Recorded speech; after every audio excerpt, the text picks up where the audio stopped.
چلیے، عمرے سے دستبرداری اور صلح پر مسلمانوں کا غم۔ رسول اللہ صلی اللہ علیہ وسلم معاہدہ صلح لکھوا کر فارغ ہو چکے تو صحابہ کرام رضی اللہ عنہم سے فرمایا، قوموا فانحروا، اٹھو اور اپنے اپنے جانور قربان کر دو۔ مگر کوئی نہ اٹھا، یعنی ایسا غم تھا۔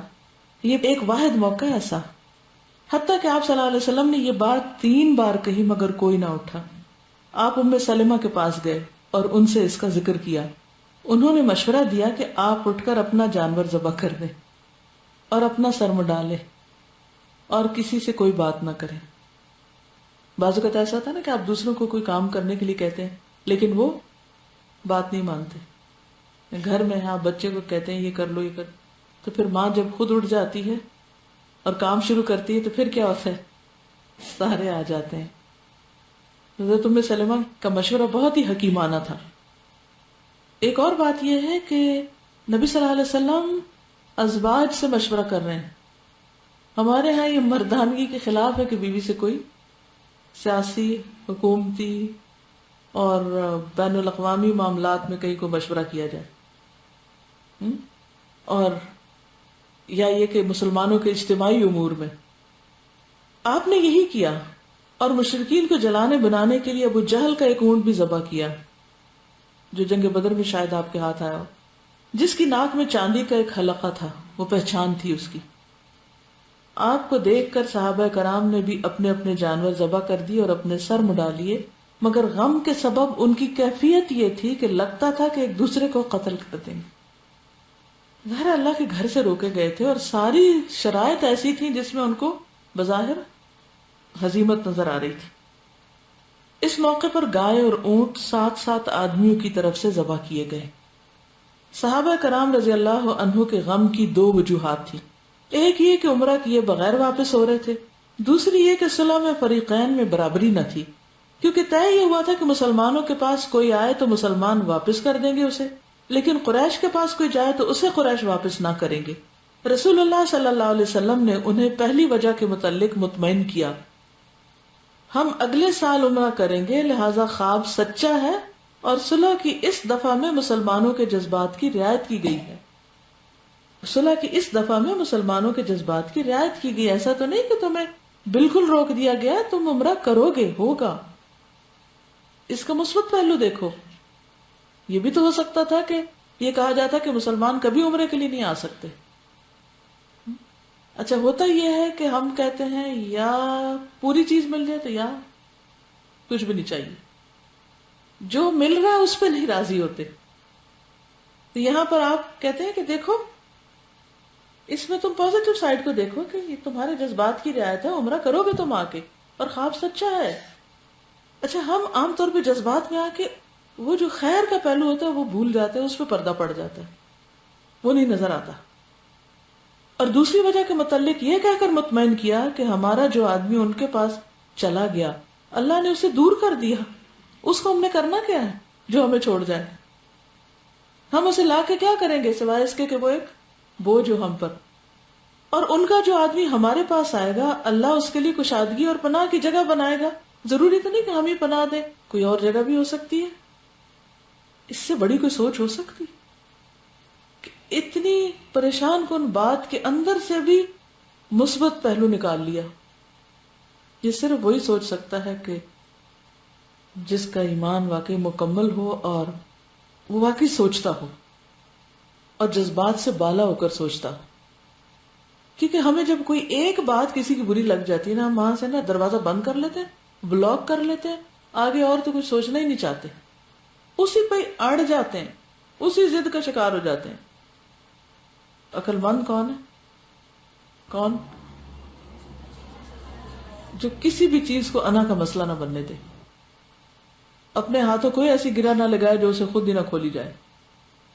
آپ کی یہ بات بہت دور اندیشی پر مبنی تھی، کیونکہ مسلمانوں کی ایک جماعت ابھی تک حبشہ میں تھی اور ان پر صلح لاگو نہیں ہوتی تھی، لہذا مکہ کے قیدیوں کے لیے ان کے پاس پناہ لینا ممکن تھی۔ یعنی مسلمان ضروری نہیں کہ مدینہ ہجرت کر کے آئیں، وہ حبشہ بھی جا سکتے تھے، ابھی تک جا سکتے تھے، اور وہاں جانے میں کوئی چیز رکاوٹ نہیں تھی۔ لیکن بظاہر صلح بہرحال قریش کے حق میں تھی، ظاہری چیز ایسے ہی نظر آ رہی تھی، اس لیے مسلمانوں کے احساسات پر اس کا گہرا اثر تھا، یہاں تک کہ حضرت عمر بن خطاب نے خدمت نبی میں آ کر کہا، اے اللہ کے رسول، کیا ہم لوگ حق پر اور وہ باطل پر نہیں؟ آپ نے فرمایا بلا، کیوں نہیں؟ انہوں نے کہا کیا ہمارے مقتولین جنت میں اور ان کے مقتولین جہنم میں نہیں؟ آپ نے فرمایا بلا، کیوں نہیں؟ کتنے جچے تلے گنے ہوئے لفظ ہیں جن میں جواب جا رہا ہے۔ انہوں نے کہا تو پھر ہم کیوں اپنے دین کے بارے میں دباؤ قبول کریں، کیوں ہم اس پریشر میں آئیں اور ایسی حالت میں پلٹیں کہ ابھی اللہ نے ہمارے اور ان کے درمیان فیصلہ نہیں کیا ہے؟ آپ نے فرمایا یا ابن الخطاب انی رسول اللہ ولست اعصیہ وہو ناصری ولن یضیعنی ابدا۔ خطاب کے بیٹے، میں اللہ کا رسول ہوں، اس کی نافرمانی نہیں کر سکتا، وہ میری مدد کرے گا اور مجھے ہرگز ضائع نہ کرے گا۔ کیا ہمارا یقین اس حد تک ہے کہ اللہ کی اطاعت میں میرا کوئی نقصان ہو ہی نہیں سکتا؟ کتنی چھوٹی چھوٹی باتوں پر خوف زدہ رہتے ہیں کہ اگر ہم نے یہ حکم مان لیا تو دنیا کا یہ فائدہ چلا جائے گا، مثلا حجاب ہی کا معاملہ ہے یا نماز ہی کا ہے یا سچ بولنے کا ہے یا امانت داری کا ہے، چھوٹی چھوٹی چیزیں کیوں ان میں کمپرومائز کر جاتے ہیں؟ کیونکہ ہمیں خوف ہوتا ہے، اللہ کی مدد پر یقین نہیں ہوتا۔ جس دن ہمیں یہ نقطہ سمجھ آ گیا نا کہ اللہ کی اطاعت میں کوئی نقصان ہے ہی نہیں، اس دن ہمارا شرح صدر ہوگا اور ہر حکم ہم لوگوں سے بے خوف ہو کے اور صرف اللہ کے ڈر سے ماننے لگ جائیں گے۔ جھوٹ کیوں بولتا ہے انسان؟ کیوں بولتا ہے جھوٹ؟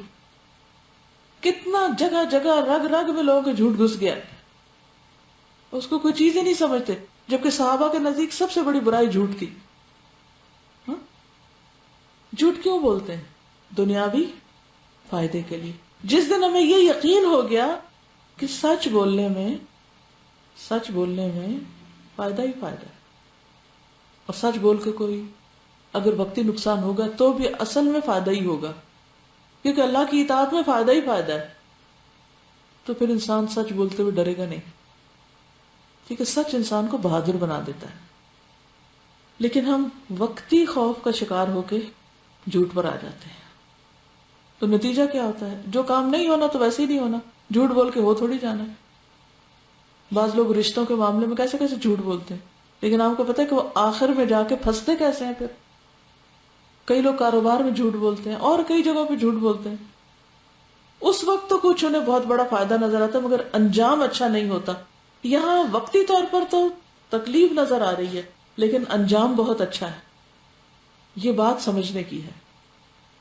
اس کے بعد حضرت عمر غصے سے بھرے ہوئے حضرت ابوبکر کے پاس آئے اور ان سے بھی وہی کہا جو نبی صلی اللہ علیہ وسلم سے کہا تھا، اور انہوں نے بھی وہی جواب دیا جو رسول اللہ صلی اللہ علیہ وسلم نے دیا تھا۔ پھر مزید کہا، آپ صلی اللہ علیہ وسلم کی رکاب تھامے رہو یہاں تک کہ تمہاری موت آ جائے، کیونکہ واللہ آپ حق پر ہیں۔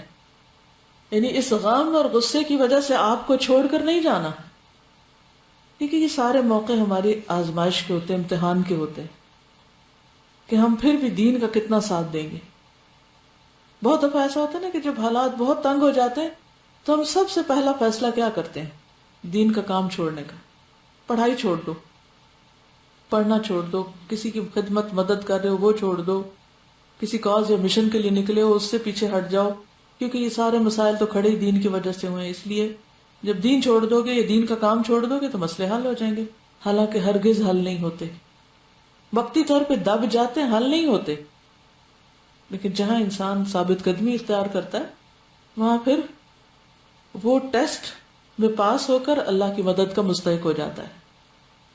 اس کے بعد اللہ تعالیٰ نے انا فتحنا لک فتحا مبینہ کی آیات نازل کی، جن میں اس صلح کو فتح مبین قرار دیا گیا۔ جو لوگ قرآن نہیں پڑھے ہوتے، دین کو سمجھے نہیں ہوتے، وہ حالات کا صرف ظاہری پہلو دیکھ رہے ہوتے ہیں۔ یعلمون ظاہرا من الحیات الدنیا وہم عن الآخرۃ ہم غافلون۔ وہ کسی بھی چیز کو، کسی بھی سچویشن کو، ان کی ذاتی زندگی میں، گھریلو زندگی میں، کسی بھی جگہ، کہیں بھی کوئی ان کا معاملہ ہو، وہاں کامیابی اور ناکامی کو صرف ظاہر کے پیمانوں سے تول رہے ہوتے ہیں۔ لیکن جو شخص واقعی دین کو سمجھ جاتا ہے وہ اس ظاہر کے اندر کچھ اور دیکھ رہا ہوتا ہے، جسے دوسرے نہیں دیکھ پاتے. اس کو اللہ بصیرت کی وہ نگاہیں دیتا ہے، وہ باطنی روشنی عطا کرتا ہے کہ جس میں وہ مشکل ترین حالات میں بھی پرسکون اور پر امید رہتا ہے، اور اس کے اندر سکینت نازل ہوتی رہتی ہے. میرے نزدیک دین کو پڑھنے کا، قرآن کو سمجھنے کا یہ سب سے بڑا فائدہ ہے. ورنہ زندگی جہنم ہے. یہ دنیا پل پل کانٹوں پہ ہے. جس کو بنانے والے کا مطلوب و مقصود سمجھ نہیں آیا کہ امتحان کے لیے بنایا، اور امتحان کا اگر پرچہ سامنے رکھ دیا جائے تو پھر امتحان نہیں ہوتا. یہ ساری سچویشن جس میں ہمیں اصل حقیقت نہیں پتا ہوتی، یہی تو امتحان ہوتی ہیں. اگر ہمیں پتا چل جائے کہ اس کے پیچھے فائدہ کیا آنے والا ہے تو پھر تو ہم سبھی صبر کر جائیں. کوئی فوت کیوں ہو گیا، کسی کو بیٹا کیوں نہیں ملا، کسی کے پاس اولاد کیوں نہیں، کسی کے پاس رزق کی تنگی کیوں ہے، کوئی خاص کام کیوں ہوا کیوں نہیں ہوا، اگر پتا چل جائے کہ اس کے پیچھے فائدہ کیا تھا، کیونکہ اللہ اپنے بندوں پہ ظلم نہیں کرتا، اور یہ سچویشن وقتی تھی اور صرف ایک ٹیسٹ کے طور پہ زندگی میں آئی تھی، تو انسان اس کڑوی گولی کو سکون سے نگل جائے، اس وقت کو صبر سے پار کر جائے کہ اللہ نے اس کے پیچھے کو وجہ رکھی اور مجھے اس کو ایکسپٹ کر لینا چاہیے اور اچھے وقت کا انتظار کرنا چاہیے. اور اس کے لیے وہی 3-4 چیزیں جو کرنے کے کام ہیں اور جو اللہ نے مجھ سے تقاضا کیا، جن باتوں کو مجھے اس میں فوکس کرنا چاہیے کہ اس سچویشن میں میرا فرض کیا بنتا ہے. ہم ایسے مواقع پر دوسروں کے فریضے تو یاد دلاتے رہتے ہیں، اس کو یہ کرنا چاہیے تھا اور یہاں یہ ہونا چاہیے تھا، اور یہ بھائی اس وقت مجھے کیا کرنا چاہیے. مجھے تو اس سے غرض ہے کہ اگر میری زندگی میں ایک حرکت ہے اور میں کچھ کر رہی ہوں تو اللہ کی مدد ضرور آئے گی. اور یہاں یہ آیات جو ہیں بہت ہی زبردست آیات ہیں، جن میں ایک ایک آیت جو ہے وہ پڑھنے سے تعلق رکھتی. اور ایک خاص چیز جس نے مجھے چونکایا وہ کیا ہے کہ اللہ منافق مردوں اور عورتوں کو عذاب دے گا. اس کی وجہ کیا ہے کہ وہ اللہ کے بارے میں برا گمان رکھتے ہیں، اللہ کے بارے میں ان کی تھنکنگ نیگیٹو ہے.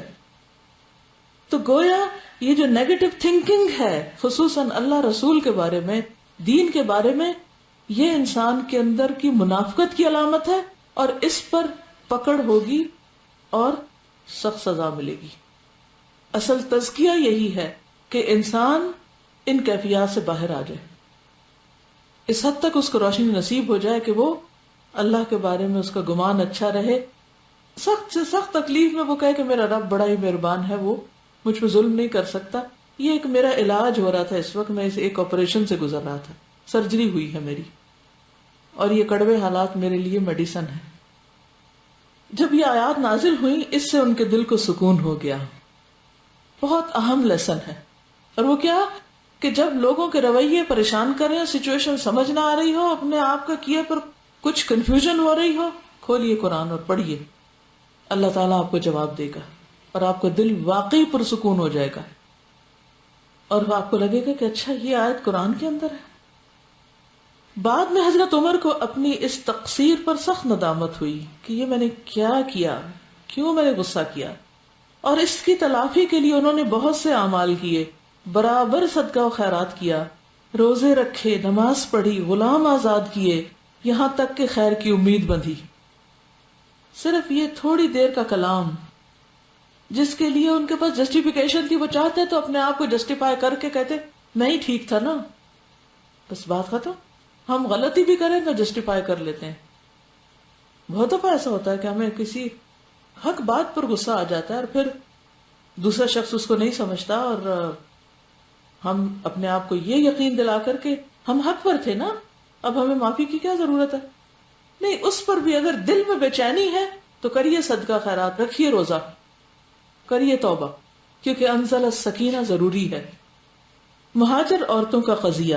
صلح مکمل ہو چکی اور لوگوں نے احرام کھول دیے تو کچھ مومن عورتیں آ گئیں. کہاں سے آئی تھی؟ مکہ سے. ان کے کافر سرپرستوں نے نبی صلی اللہ علیہ وسلم سے مطالبہ کیا کہ انہیں واپس کیا جائے، مگر آپ صلی اللہ علیہ وسلم نے اس دلیل کی بنا پر واپس کرنے سے انکار کر دیا کہ عورتیں معاہدے میں شامل نہیں. اتنا دماغ کون استعمال کر سکتا ہے؟ ایسی باتیں کون سوچ سکتا ہے جو واقعی ٹھنڈا رہے ہر حالت میں. اللہ تعالیٰ پھر اس کو وہ نقطے سجھاتا جو عام لوگوں کی، تو ان کا امتحان لو. ٹیسٹ کر لو کہ واقعی اللہ رسول کی خاطر آ رہی ہیں ہجرت کر کے. اللہ ان کے ایمان کو بہتر جانتا ہے، یعنی تم ظاہر پر ہی معاملہ کرو گے، دلوں کے حال تو بہرحال اللہ ہی جانتا ہے. بس اگر انہیں مومنہ جانو تو کفار کی طرف نہ پلٹاؤ، نہ وہ کفار کے لیے حلال ہے نہ کفار ان کے لیے حلال. البتہ ان کے کافر شوہروں نے جو مہر ان کو دیے تھے اسے واپس دے دو، پھر انصاف کی بات ہے. اور پھر تم پر کوئی حرج نہیں کہ ان سے نکاح کر لو، یعنی یہی نکاح ختم ہو جائے گا ان کا، جبکہ انہیں ان کے مہر ادا کرو. اب ایک ادھر دو اور ایک ان کو دو، عورتوں کو بھی مہر دو. اب یہ نہیں کہہ سکتے عورت کو کہ تمہارا مہر تو میں وہ تمہارے پچھلے شوہر کو دے چکا ہوں واپس. اور کافر عورتوں کو اپنے نکاح میں نہ رکھو. یوں ایمان والی عورتوں کو کفار پر اور کفار عورتوں کو مومنین پر حرام کر دیا گیا.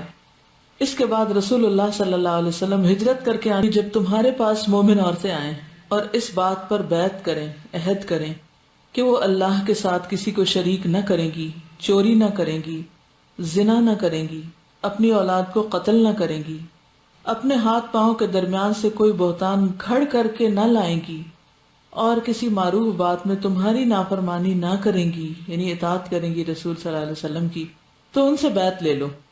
یعنی ان کے اسلام کی یہ شرائط ہیں، یہ ان کے مسلمان ہونے کی پہچان ہے.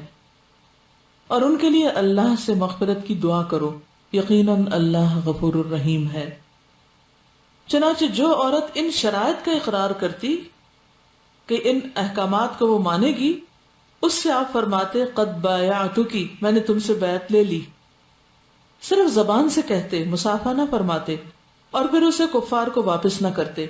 نیز مسلمانوں نے اپنی کافرہ بیویوں کو طلاق دے دی اور مسلمان عورتوں کو ان کے کافر شوہروں سے علیحدہ کر دیا. یہ حکم اس وقت آیا. مسلمانوں کے معاہدے میں بنو خزاعہ کی شرکت. بنو خزاعہ نے پسند کیا کہ وہ اس معاہدے میں رسول اللہ صلی اللہ علیہ وسلم کے ساتھ رہیں گے، چنانچہ وہ آپ کے عہد میں داخل ہو گئے. یہ لوگ زمانے جاہلیت سے بنو ہاشم کے حلیف چلے آ رہے تھے، جبکہ ان کے حریف بنو بکر قریش کے عہد میں داخل ہو گئے، اور وہی فتح مکہ کا سبب بنے، جیسا کہ آگے آ رہا ہے. کمزور مسلمانوں کے قضیے کا حل. رہے وہ مسلمان جو مکے میں تعذیب کا شکار تھے تو ان میں سے ابو بصیر نامی ایک صاحب چھوٹ کر مدینہ بھاگ آئے. قریش نے ان کی واپسی کے لیے نبی صلی اللہ علیہ وسلم کے پاس 2 آدمی بھیجے. آپ صلی اللہ علیہ وسلم نے انہیں واپس کر دیا. ذوالحلیفہ پہنچ کر ابو بصیر نے ایک کو قتل کر دیا اور دوسرا بھاگ کر سیدھا نبی صلی اللہ علیہ وسلم کے پاس آیا اور کہنے لگا میرا ساتھی قتل کر دیا گیا اور بس میں بھی قتل ہی کیا جانے والا ہوں. اتنے میں ابو بصیر آ گئے. نبی صلی اللہ علیہ وسلم نے ڈانٹا تو سمجھ گئے کہ پھر واپس کیا جاؤں گا، لہٰذا وہ ساحل سمندر پر جا رہے. ادھر ابو جندل بھی چھوٹ کر ابو بصیر سے آ ملے. اس کے بعد قریش کا جو آدمی بھی اسلام لا کر بھاگتا وہ ابو بصیر سے جا ملتا، یہاں تک کہ ان کی ایک جماعت اکٹھی ہو گئی. اس کے بعد قریش کا جو قافلہ بھی ملک شام جاتا اس سے یہ لوگ ضرور چھیڑ چھاڑ کرتے، اس پر حملے کرتے اور اس کا مال چھین لیتے. اس سے تنگ آ کر قریش نے نبی صلی اللہ علیہ وسلم کو اللہ کا اور قرابت کا واسطہ دیا کہ انہیں مدینہ بلا لیں، اب جو بھی آپ کے پاس آئے گا محفوظ رہے گا. چنانچہ آپ نے انہیں مدینہ بلا بھیجا. وہ آ گئے اور مشکل حل ہو گئی. صلح کا اثر. اسلامی دعوت کی رفتار پر اس صلح کا بڑا اثر ہوا. مسلمانوں کو عام عربوں سے ملنے اور انہیں اللہ کی دعوت دینے کا موقع ملا. امن کے حالات ہو گئے، جنگ بند ہو گئی، لہٰذا دعوت و تبلیغ کا کام شروع ہو گیا. چنانچہ لوگ بکثرت اسلام میں داخل ہوئے اور صرف 2 سال میں مسلمانوں کی تعداد اتنی ہو گئی کہ 19 برسوں میں نہیں ہوئی تھی. یہ تھی فتح مبین. اکابر قریش جو قریش کا نچوڑ اور عطر تھے، اکابر قریش یعنی قریش کے بڑے بڑے سردار، اور جو قریش کا نچوڑ اور عطر تھے یعنی عمرو بن العاص، خالد بن ولید، عثمان بن طلحہ، اپنی رغبت اور مرضی سے لا الہ الا اللہ محمد رسول اللہ کی شہادت دیتے ہوئے خدمت نبی میں حاضر ہوئے، اسلام پر بیعت کی اور اس کی راہ میں جان و مال اور صلاحیت اور قدرت سب کچھ صرف کرنے کا وعدہ کر لیا. جب یہ لوگ خدمت نبی میں حاضر ہوئے تو رسول اللہ صلی اللہ علیہ وسلم نے فرمایا ان مکہ قد القت الینا افلاذ کبدھا، مکہ نے اپنے جگر گوشوں کو ہمارے حوالے کر دیا ہے، جمز ہمارے پاس آ گئے. لیکن کتنے صبر اور قربانیوں کے بعد یہ ہے کامیابی کا راستہ. جو امتحانوں کے بعد آتا ہے۔ آج ہم ان حکمتوں کو بھول چکے ہیں، ہم صرف لڑائی جھگڑا فتنہ فساد کھڑا کر کے فوری طور پر کامیابی حاصل کرنا چاہتے ہیں، جبکہ اس کے لیے حکمت، پلاننگ، صبر، کوشش، مسلسل جد و جہد اور اول و آخر صبر ضروری ہے۔ دور اندیشی، صرف آج پر نظر نہیں، کل پہ بڑے فائدے پر نظر رکھ کے کام کرنا، اللہ کی مدد پر یقین رکھنا۔ حضرت عمر کا بھی کریکٹر اللہ تعالیٰ نے ہمارے سامنے ہائی لائٹ کیا کہ کبھی وہ ان کے ذہن میں جو کوشچنز آ رہے ہیں، پھر کبھی آپ صلی اللہ علیہ وسلم کے پاس جاتے ہیں، کبھی ابو بکر صدیق کے پاس Yes. جاتے ہیں، تو ہر غم اور پریشانی میں یہی سچویشن ہوتی ہے حضرت۔ بالکل، حضرت عمر کا یہ جو کردار ہے یہ بہت سمجھنے کی ضرورت ہے، اس کو کسی منفی معنی میں نہ لیں۔ اب دیکھیے کہ عام طور پر لوگوں کا حال یہی ہوتا ہے، غم، غصے اور پریشانی میں، کہ جب ان کے اندر ایک بے چینی اٹھتی ہے، ایک لاوا ابلتا ہے، تو وہ کبھی اس سے پوچھتے ہیں، وہی سوال دوسرے سے پوچھتے ہیں، وہ تیسرے سے پوچھتے ہیں، انہیں حل چاہیے ہوتا ہے۔ حل تو فیتھ میں ہی ہے نا۔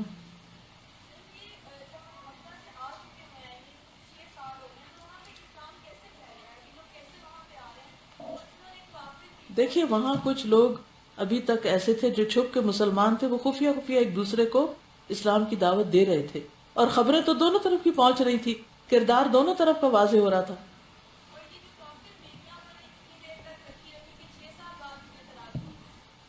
اسلام کے احکامات بتدریج آئے ہیں، اس لیے شروع میں ان چیزوں پہ نہیں توجہ دی، شروع میں بڑے ایشوز، اس کے بعد یہ چھوٹے چھوٹے قانونی معاملات سلجھائے گئے۔ اچھا، ہم دین کا کام شروع ہوتے ہی، بات شروع ہوتے ہی پہلے حلال حرام پہ آ جاتے ہیں لوگوں کی، پھر ان کے اندر ایمان تو راسخ ہونے دو، انہیں کچھ دین کو سمجھنے تو دو، پہلے قانون سنانے بیٹھ گئے ہو۔ یہ جو عمرہ کرنے آئے تھے، اور ہم دیکھتے ہیں کہ نیکی کا بہت بڑا موقع ہمارے سامنے ہوتا ہے، لیکن روک دیا جاتا ہے۔ ہاں رضا اس میں نہیں تھی، رضا تھی بیعت کرنے میں۔ بالکل، بہت اچھا پوائنٹ ہے یہ۔ اب دیکھیے کہ وہ عمرے کا ثواب لینا چاہتے تھے، اور اللہ نے ان کو بیت الرضوان کا ثواب دیا، اور آپ کو معلوم ہے جنگ بدر کے بعد بیت الرضوان میں شریک ہونے والے جو ہیں ان کے لیے جنت کی بشارت ہے۔ یہ دو بہت اہم دن تھے اسلام کی تاریخ میں۔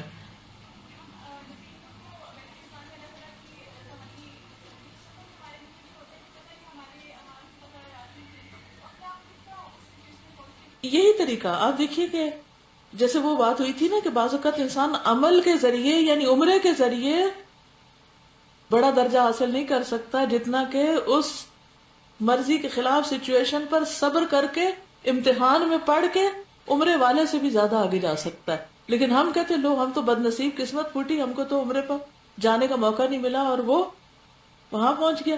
تو صرف اجر و ثواب عمرہ کرنے میں ہی نہیں ہے، بعض اوقات عمرے سے روک دیے جانے میں بھی ہے۔ جی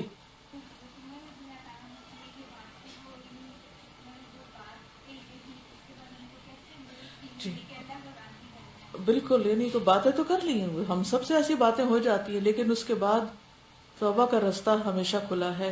کبھی نہ سمجھیے کہ کوئی بہت نیک ہو چکا ہے تو اب اس سے کوئی ایسی بات نہیں ہوگی، انسان کمزور ہے، کسی لمحے کچھ بھی ہو سکتا ہے ہم سے، لیکن اصل بات یہ ہے کہ ہم واپس پلٹتے رہیں۔ انیبوا الی ربکم۔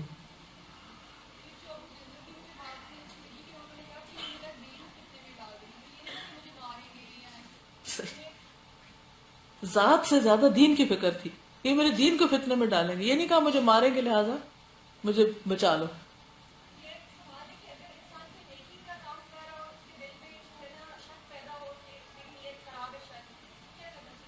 کرتے رہنا چاہیے، نیت بھی ٹھیک ہو جائے گی۔ اصل میں یہ شیطان کا حربہ ہوتا ہے، جب شیطان ہر طریقے سے روکتا ہے کہ یہ کام نہ کرے بندہ، لیکن بندہ پھر بھی کر لیتا ہے تو پھر اس کو شک میں ڈال دیتا ہے، تمہارا وضو نہیں ہوا، تمہاری نماز نہیں قبول ہوئی، تمہارا یہ جو تم قرآن پڑھ رہی ہو اس کو کوئی فائدہ نہیں ہے۔ وہ ان چیزوں کو آپ کے اندر اتنا مشکوک کرتا ہے کہ اس طرح ہی چھوڑ دیں آپ، تو آپ کا یہ شیطان کا وار ہے، یہ مجھے چھڑانا چاہتا ہے لیکن میں نے چھوڑنا نہیں، میں نے یہ بھی کرنا ہے اور نیت بھی ٹھیک کرنی ہے انشاءاللہ۔